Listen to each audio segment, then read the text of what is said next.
everyone. Really?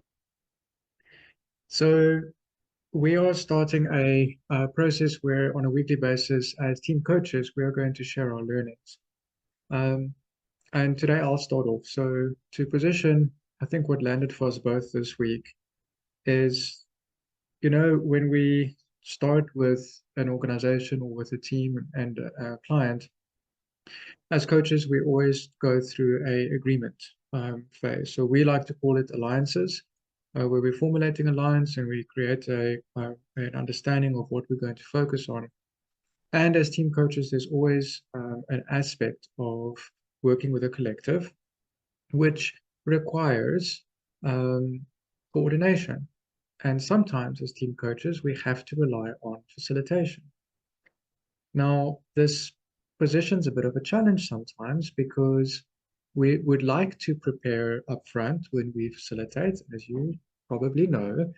And sometimes things get a little interesting and they change direction. And then in a session, we have to contract in the moment and we have to work emergently, which means that we can't, out of a hat, pull out a facilitation process, especially if it's online with murals and things. Um, and so, what what was interesting about this week is being aware of that tension of, okay, we know we now need to get to a decision in order to move things forward, and the team is asking for collective sense making, and they're looking to us to help facilitate that process. And so I'm going to hand over to Antoinette to share what was in her space and how that's unfolded for us both, and how we chatted over Zoom to connect over that. And yeah, so what happened for you, Antoinette?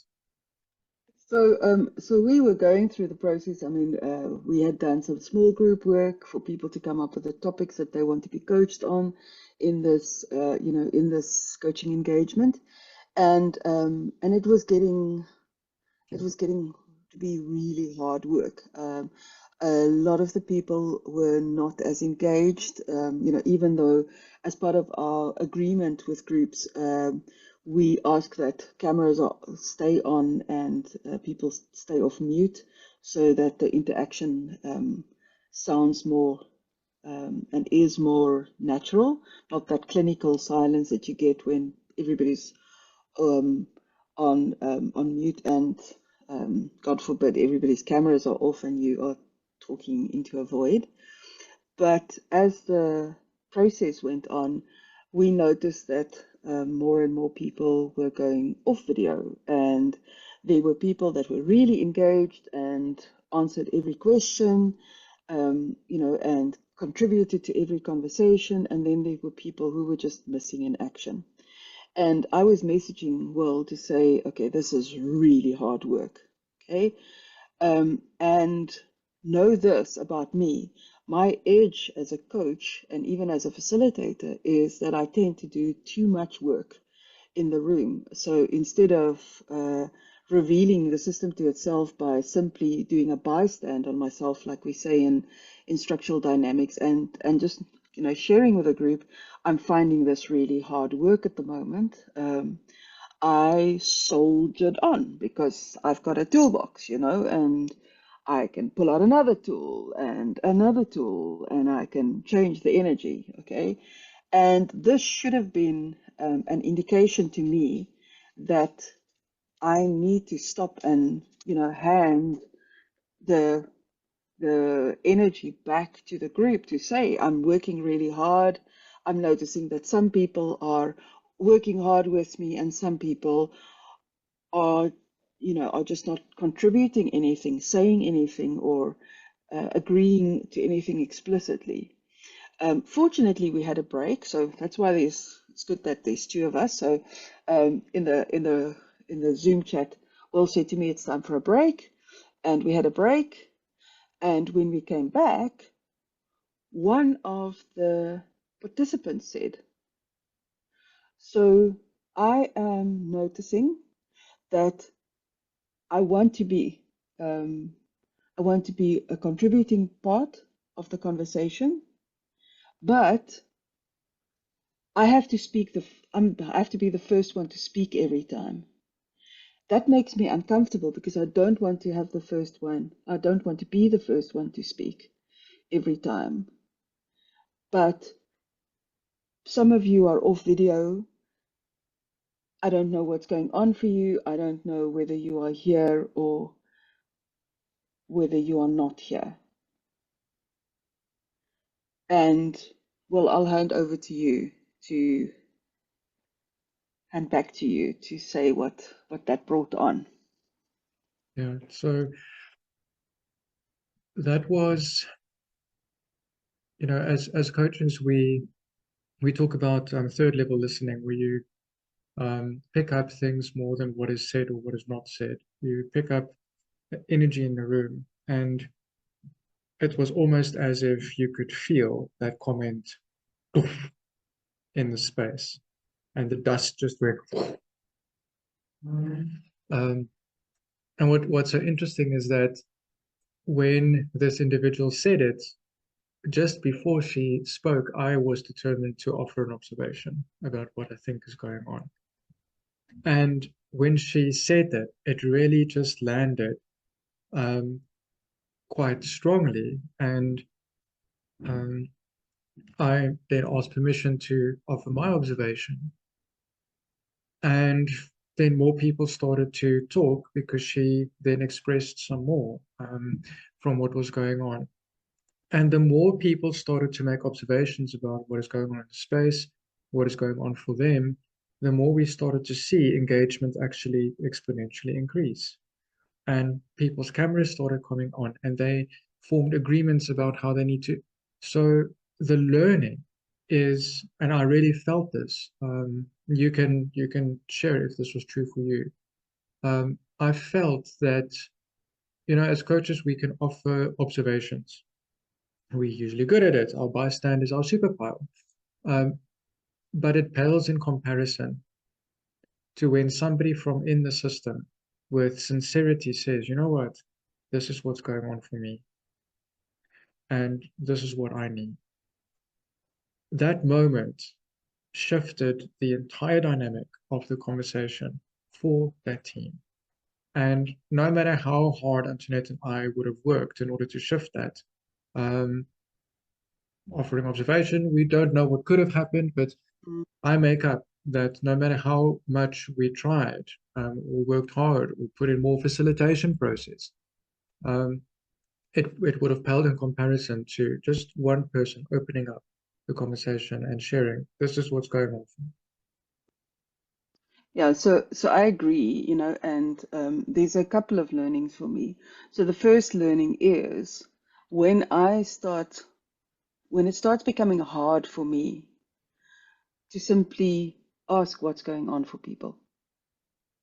So to open up the floor, you know, for uh, for coaching, because we do this dance, especially in the beginning, we do this dance between facilitation and coaching, Yeah, when we are trying to, get to a specific outcome in terms of identifying what the coaching topics for a group. Um, Actually, what we are doing is it's to some extent an excuse to simply um, get the group to work together on a problem the way they work together on problems, on other problems, so that the dynamics start showing themselves. Because the minute the dynamics start showing themselves, that's when the coaching begins. So in the process of arriving, even at this early stage, at a kind of outcome, there's already two things happening. There's the thing that they are seemingly there to do, and there is the way they get there. And as coaches, we're interested in the way that they get there. What happens in the dynamics? What happens in the conversations? And I could have stopped much earlier to to give the readout on myself, the bystander on myself, that I'm finding this hard, and getting into the what is underneath the surface at that stage would have then be possible, like half an hour before it actually happened during the week. Half an hour earlier, we would have been able to start looking at what's going on underneath the surface and changed it. Mm. So that discomfort I have with facilitation when I'm doing team coaching, it would have been, selfishly relieved for me, because the team would have been able to take it over, and I could have stepped completely into my coaching stance, and it would have enabled somebody from inside the group to speak up, which we know and saw again this week has such a much bigger impact than when a coach does the bystand. Yeah. So that's my learning this week.